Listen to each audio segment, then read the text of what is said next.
Hello दोस्तों। तो आज हम लोग बात करेंगे एनडीपीएस एक्ट के बारे में। एनडीपीएस एक्ट जिसे हम narcotic drugs and psychotropic substances act भी बोलते हैं। तो रिसेंटली जो है एक amendment bill, NDPS amendment bill जो है वो पास किया गया है लोकसभा के द्वारा। तो स्टार्टिंग में जो है वो एनडीपीएस एक्ट 1985 में अस्तित्व में आया। 1985 में जो है इसको लॉन्च किया गया था। और एनडीपीएस एक्ट जो है वो नारकोटिक ड्रग्स और जो साइकोट्रोपिक सब्सटेंसेस होते हैं, जो भी ड्रग्स वगैरह हैं, जैसे हीरोइन हो गया, गांजा हो गया, ये सब चीज़ें हैं। तो इनका जो एक प्रोडक्शन होता है या इनकी मैन्युफैक्चरिंग होती है या इनका कल्टीवेशन हो गया या इनका सेल हो गया, ट्रांसपोर्ट वगैरह, स्टोरेज हो गया, कोई इसका कोई कंजम्पशन कर रहा हो, ठीक है, तो इन सभी चीज़ों को ये बैन करता है जो एनडीपीएस एक्ट है, ठीक है। तो अब बात करते हैं कि ये जो अमेंडमेंट लाया गया था 2021 में, तो ये अमेंडमेंट क्या था। तो देखिए, जो अमेंडमेंट ये था, तो कुछ गलतियाँ हुई थी 2014 में जो अमेंडमेंट किया गया था। ये एनडीपीएस अमेंडमेंट बिल 2014 में भी एक लाया गया था। तो उसमें कुछ चेंजेस किए गए थे जिसके थ्रू जो नार्कोटिक ड्रग्स या साइकोट्रोपिक सब्सटेंसेस हैं, तो उनका यूज़ जो है डॉक्टर्स या मेडिकल प्रैक्टिशनर्स के द्वारा किया जा सके। पेशेंट्स वगैरह को जो है, मान लीजिए कि अगर जो दवा बनाने में या कहीं और भी जहाँ उसका यूज़ है मेडिकली, वहाँ यूज़ किया सके, तो उसमें उसके लिए कुछ प्रोविज़न जो है ऐड किए गए थे। तो उसमें क्या हुआ कि उस प्रोविज़न्स को ऐड करने में 2014 में जो अमेंडमेंट हुआ, तो उसमें कुछ गलतियाँ जो है वो निकल के सामने आती हैं। तो बात करेंगे इसके बारे में। तो देखिए, it says section 2 clause 8A corresponds to clause 8B in section 27 since 2014 when the provision was first brought in. Section 27A of NDPS Act 1985 prescribes the punishment for financing illicit trafficking and harboring offenders. तो देखिए, जो section 27A था NDPS act का, जो section 27A था, तो वो ये बताता था कि जो भी इलिसिट ट्रैफिकिंग वगैरह करता है या उसको फाइनेंस करने की कोशिश करता है, जो भी ड्रग्स वगैरह में डील करता है, तो वो इस चीज़ को जो है एक पनिशेबल ऑफेंस बनाता था, ठीक है। जो हमारा 27A है वो उसके लिए पनिशमेंट देता था। देखिए, 2014 में जो अमेंडमेंट आया उससे क्या हुआ, तो a substantial amendment was made to the NDPS act to allow better medical access to narcotic drugs, ताकि जो नार्कोटिक ड्रग्स हैं तो उनको मेडिसिन के तौर पे यूज़ किया सके, वो चीज़ वहाँ पे एक पनिशेबल ऑफेंस में ना आए, इसलिए 2014 में जो है एक अमेंडमेंट लेकर आया गया।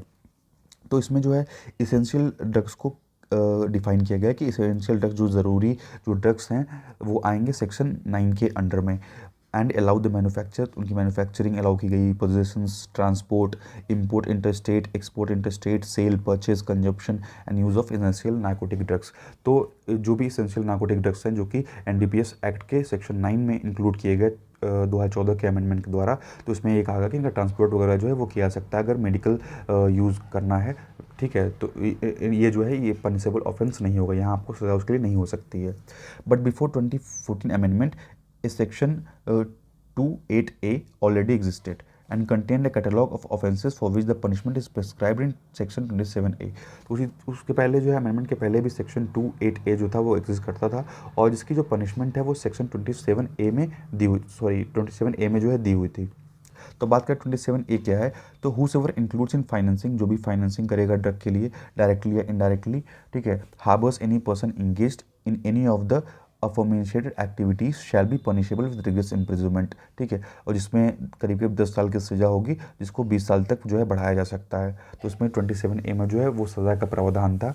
The accused shall also be liable to fine, fine भी उसको देना पड़ेगा, which shall not be less than 1 lakh rupee but which may extend to 2 lakh rupees. तो 1 लाख से लेकर के 2 लाख तक का इसमें फ़ाइन है, और 10 साल की जो सज़ा है वो 20 साल तक जो है एक्सटेंड किया जा सकता है, बढ़ाया जा सकता है। तो ये सेक्शन 27A जो है एनडीपीएस एक्ट का ये बताता था।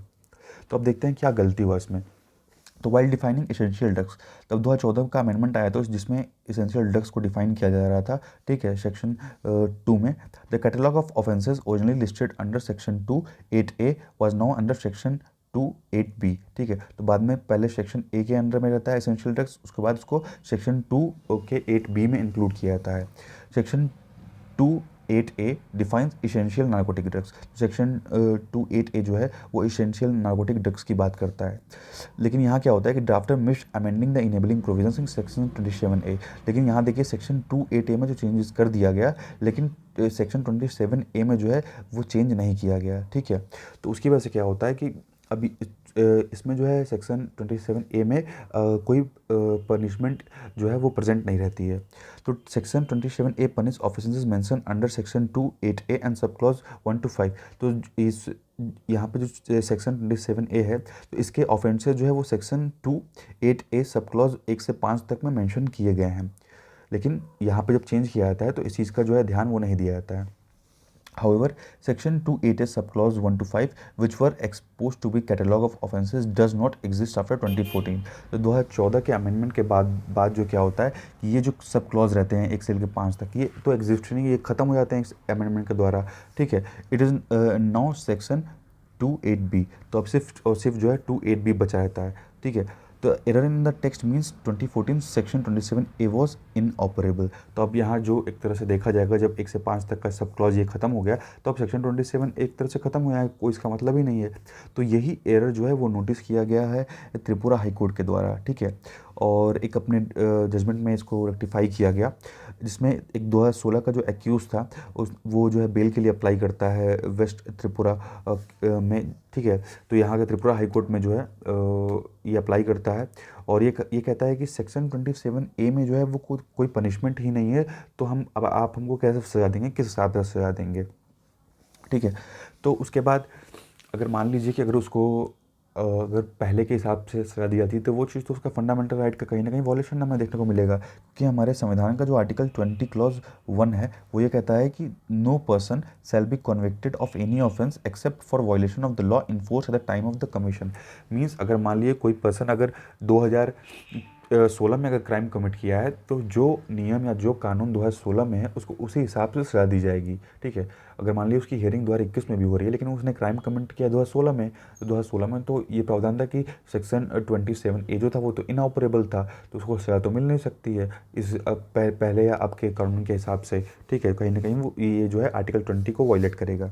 The person shall not be subjected to a penalty greater than which might have been inflicted under the law in force at the time of the commission of the offence. और उसके अलावा उससे penalty भी नहीं लिया सकता, क्योंकि उस टाइम जो पेनाल्टी थी तो उसको वही देना पड़ेगा। आज के हिसाब से उसके ऊपर कोई कार्रवाई नहीं होगी, क्योंकि ये देखा था कि आपने जब क्राइम कमिट किया था तो उस समय लॉ क्या था, उस समय कानून क्या था, तो उसी के हिसाब से आपको सजा दी जाएगी।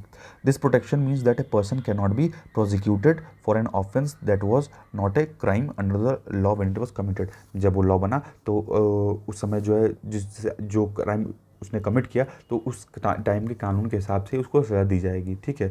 तो इसी को जैसे डबल जियोपार्डी में भी आप समझ सकते हैं, आर्टिकल 20 डबल जियोपार्डी की भी बात करता है, जहाँ पे ये कहा जाता है कि आपको एक ही क्राइम के लिए जो है वो दोबारा सज़ा नहीं मिल सकती। मान लीजिए कि अगर आपको 2016 में जो है NDPS एक्ट के तहत सज़ा मिली है, ठीक है, तो उसके बाद आपको दोबारा 2021 में उसी क्राइम के लिए दोबारा सज़ा नहीं दी जा सकती है। अब बात करें कि अब क्या जो ये अमेंडमेंट किया गया इससे क्या देखिए इफेक्ट पड़ा, तो देखिए the government brought in an ordinance to rectify the drafting error. तो इस एरर को सुधारने के लिए जो है एक अध्यादेश जो है वो जारी किया जाता है। It shall be deemed to have come force on the first day May 2014 the bill reads. और बिल ये कहता है कि अब से जो चेंजेस किए गए हैं, मीन्स अब उसमें जैसे अब जो पेनल प्रोविजंस थे वो ऐड कर दिए गए, जो सज़ा थी वो उसमें ऐड कर दी गई और कहा गया कि ये 1 मई से जो है 2014 से जो है लागू किया जाएगा, ठीक है। तो retrospective application is permitted in clarificatory amendments. तो जो रेट्रोस्पेक्टिव एप्लीकेशन होता है मीन्स जैसे कि अब अगर उस हिसाब से देखा जाएगा तो जो ये पर्सन केस किया है तो वो NDPS एक्ट के तहत तो पकड़ा तो गया है लेकिन वो सज़ा नहीं होगी। लेकिन कहीं कहीं क्या होता है कि एक तरह से अगर क्लैरिफिकेशन दिया जाए, मान लीजिए कोई गलती होगी उसके बाद में उसके एवज में जो क्लैरिफिकेशन दिया जाता है सरकार के द्वारा, अगर वो क्लैरिफिकेशन सेटिस्फैक्ट्री होगा तो सुप्रीम कोर्ट जो है उसको परमिट कर सकती है, ठीक है। This 2021 amendment is not a substantive one, और ये कहा गया कि ये सब्सटैंटिव नहीं है, that is why the retrospective is allowed. इसलिए यहाँ पे जो रेट्रोस्पेक्टिव जो एस्पेक्ट है सरकार का वो यहाँ पे अलाउ किया जाता है। Thank you, thanks for watching.